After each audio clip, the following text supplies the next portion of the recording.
Hey, what's up, guys? Brian the Grizzly here, part of Spoiler Kings.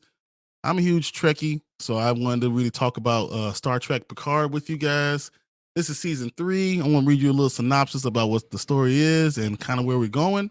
I'm really only going to review 1, 2, 3, 4, and 5 episodes. Mostly because I'm the only one doing it, so I kind of wanted to have enough things to talk about. And I get lost in this stuff. It's so awesome. So just a real quick synopsis. It's the third and final season of the American television series Star Trek Picard.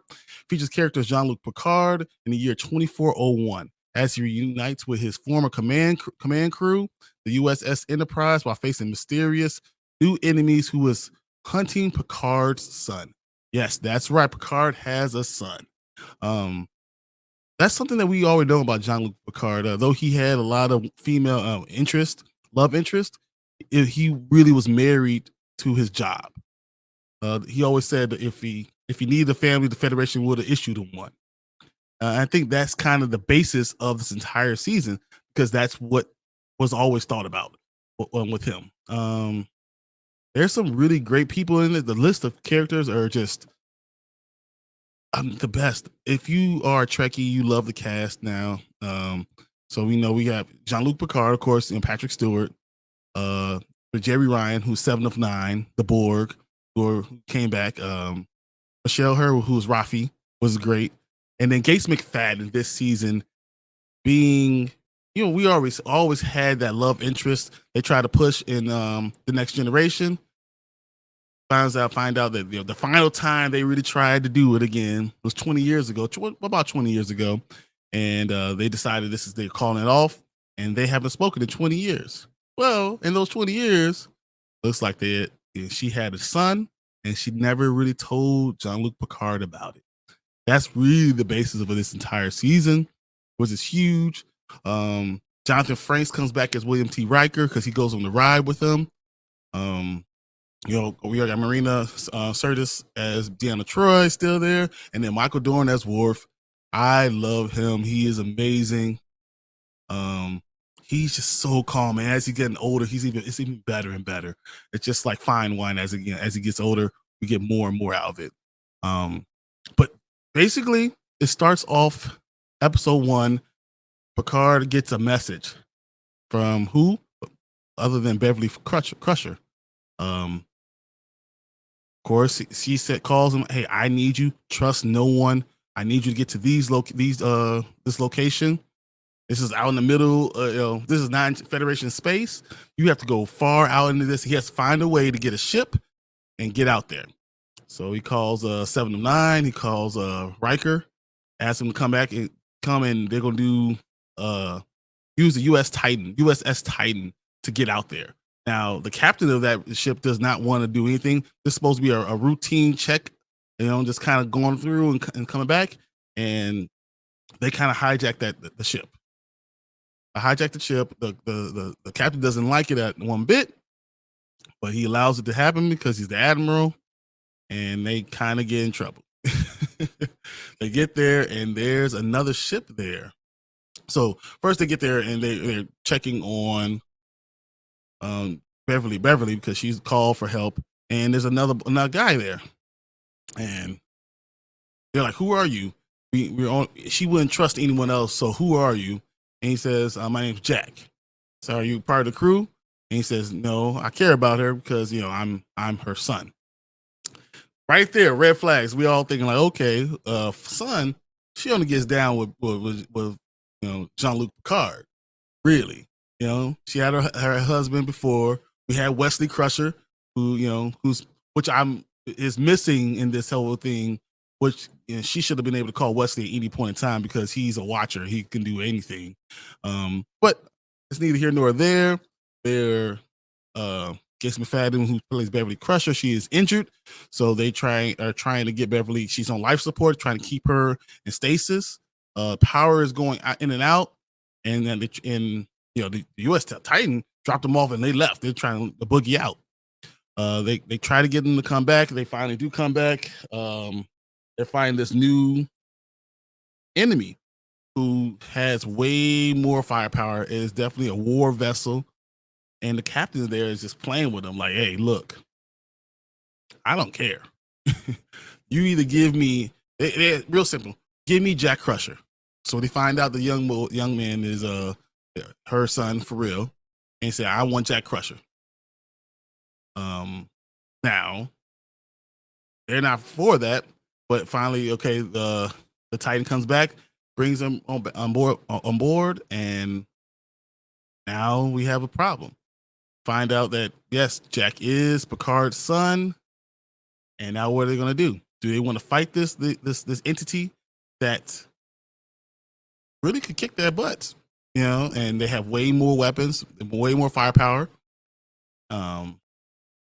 So that's kind of where we start. And from the beginning, you knew this is a big plot hole in Captain Picard. Though he had all these love interests, not having a family. And really his family it was his crew, so it's White Riker, it's it's Troy, it's Beverly, it's all of them, Data, Worf, all of them are really his family. But now he finally has a son. So Riker in season 2, we find out that he had a son that joined Starfleet, and actually he lost that son and he had to bury him. And that really cut him real deep. And Jean-Luc knows about that, and always try to be there for Riker, trying to talk him through it. Riker right now can't even be near Deanna right now because he just has no words for it. He was running away from his feelings and how to deal with it, which is something that everyone has to deal with.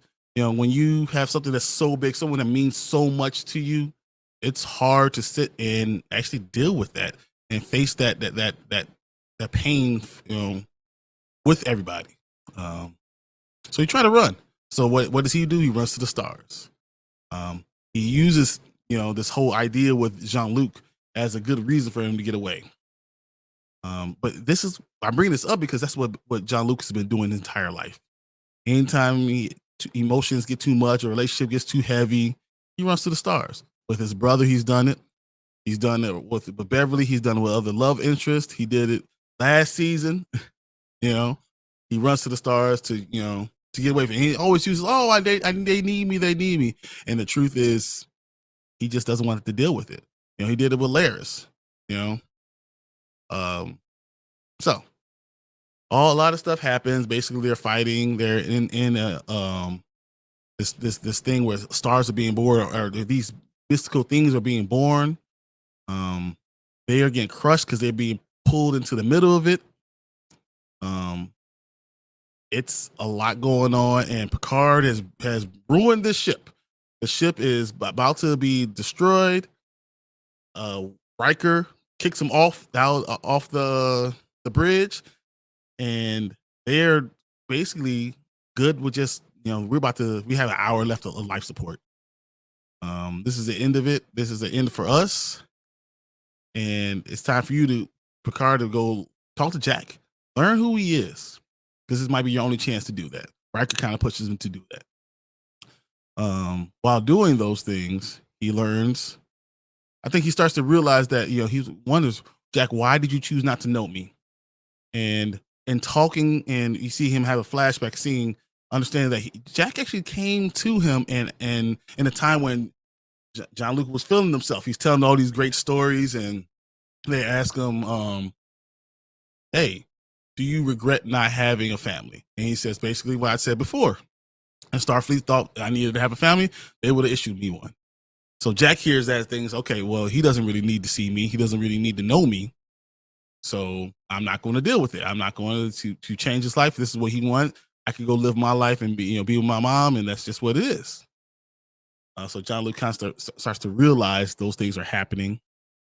And that's kind of put Jack in the situation he is now, because Jean-Luc said he didn't need him. While all this is happening, we have Rafi, who was working as with something on someone on the side. She has a handler. She's like secretly working to figure out what's going on within the Federation. We find out later that her handler is Lieutenant Worf. which is weird because he's been working with been with Klingons for such a long time. But he's been working with the Federation trying to figure out what is going on. We actually find out later that Worf has been working also with another lieutenant that we've seen in other episodes. I will get to that in a little bit because that is the most recent episode that we saw. That was a huge tearjerker. That was the one that we talking about imposters. The imposters, we get reintroduced to one of my favorite characters from the Next Generation, Ro Laren. Ro Laren, if you guys don't remember from the Next Generation, is the one who Picard tried to put back on the straight and narrow. She was been on the outs for Starfleet. He basically said she could do all these great things. She could be a great great captain, great first lieutenant. She was him. He put everything into her, and she decided to go with her people, and kind of shun Picard, which I totally always understood. I never had a problem with Ro. The reason she decided to do those things because that's who she was. So she is the Grand Inquisitor coming from Starfleet. She's questioning him. He's questioning her, and he tells her basically that you are my greatest regret. She also says that it's one of her regrets too. They start to reconcile. Because he realized he still really could trust her. Because she tells you something's wrong in Starfleet. These shapeshifters, changelings, are all over Starfleet. It's almost like Secret Invasion if you're a Marvel fan. This is what basically what's going on. Instead of the skulls doing it, it's changelings all over, changing into these entities, and you don't know who they are anymore because they have found better technology. They've adapted, so now they can pass through all detectors, and people think that it's actually them. This becomes a problem because now if you don't know who your friends are, you don't know who your enemies are, and if they've infiltrated all of Starfleet, at the highest command is in trouble. And so Ro tells Picard all these things, and Picard realizes how deep this problem really could be. Ro decides to tell him, "You need to run. You need to run. I'm telling you, they're looking for Jack. You need to run." She gets on a transport with her security team, but her security team are changelings. So they put a bomb on her little transport because she didn't trust anyone else anyway, but she did it anyway because she wanted to get them off of Picard. She can't get it off. They put an inhibitor on there, so she can't beam out or anything. And so she sacrifices her life and damages the other ship in the instance. Of course, Picard is hurt to the core because he realized the reason why he really had love for her more because he saw himself inside her, and he thought that he can bring her to Starfleet and she will be even better than him.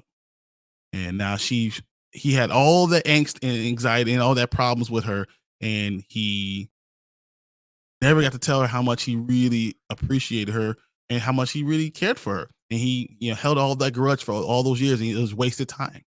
Wasted time, and he could have got to know her, who did return to Starfleet after all that. So we go back to the ship after she does this. The USS Titan is trying to get away with their skeleton crew. Well, the security officers from Ro, they actually find Jack, and Jack goes into this trance where he is able to kill and shoots everybody, all four of them. These trained officers, kills them all, and they find out. Luckily, they're changelings, and they're asking, but basically Beverly asked Jack, "How did you know they were changelings?" He's like, "I didn't know." And he basically tells her, "Mom, something's seriously wrong with me." So that's kind of the story that's going on right now on the Titan. While all that's happening, Raffi and Worf are in another area dealing with the same type of things with these changelings, trying to figure out how Starfleet got bombed. Worf being badass as hell. You know, he gets captured. He and the Raffi get captured. They throw a knife at him and tell him go to the death, fight to the death. Raffi grabs the knife. Worf basically tells her that, you know, you're going to go ahead and stab me. She stabs him. Worf, they check his pulse and they say he's dead. Worf is carried off. They tell him, you know, throw this thing away. Raffi's freaking out because they're saying he's now saying you work for me. The bad guy's now saying Raffi works for him, and find out that Worf wasn't dead. He just learned how, like, you know, Kalis, in the art of stopping his heart almost seem like it's not beating anymore. He's controlled that. He's killed everybody. He's bleeding out, and they're asking for more information about the changelings. Then the communicator goes through. He's, you know, Worf is waiting to speak to Ro again. And it's not Ro. It is now Jean-Luc and Riker on the other end. And that's kind of where we're at right now. So finally, these two stories that we've been following are now going to merge. What do I think about these episodes so far? I feel like this has been the best thing I've seen from not just Picard, but Star Trek in a long time. They're bringing back characters that we care about, and they're giving them fresh stories and giving new life to it. And it's like, I'm a person who I watch the next generation just all the time. Just I'll always put it on, and to be able to see where these characters have gone, know that they haven't died off, and revisit them. It's like revisiting a person that has been your friend for years, and you know you guys get back in and you start talking, and it's you're back being friends again, back being best friends again, and like you never left. And that's kind of how it feels. Feels like a warm, it feels like a glove. It's perfect, like a warm hug. And that's where we are right now in these episodes. I can't wait to see what the next 5 episodes hold for us. Next time we're doing it, I'm not going to go through as much of the storyline, but just more about where we're going, how it makes you feel, and is this a good ending? Even though I guess it is going to be the ending, you know, season 3 is it. This might be the best one. Right now, as of right now, Rotten Tomatoes, this is getting a 90% on Rotten Tomatoes. So that means everyone, all the people that are looking at it, all the other people that are, you know, are talking about this are loving it. Now the audience does not like this at all. It's giving it 56%, but you know, us people that are looking at it, we love it, and I think that they're right. I am right there with all the other people looking, all the critics looking at it. I am 100% with them, saying this is the Star Trek generation continuance that I've always wanted. I can't wait till we see Geordi. We have his daughter in it. It's so good. It's improved from the last season so much, and it feels like Star Trek again, and it feels like being home again. And I'm excited to see where they go with it. I'm sad this is the last season, but I do want to hear everyone else's comments. Do you guys like Star Trek? If you do, is this good for you? Is this something that you think that they deserve to do more? Are you happy that we're finally getting a wrap up of all the stories, of all these characters that we've grown with and loved for all these years? Are we finally getting closure on it? And are you happy that this feels like Star Trek once again? If you like the video, please like.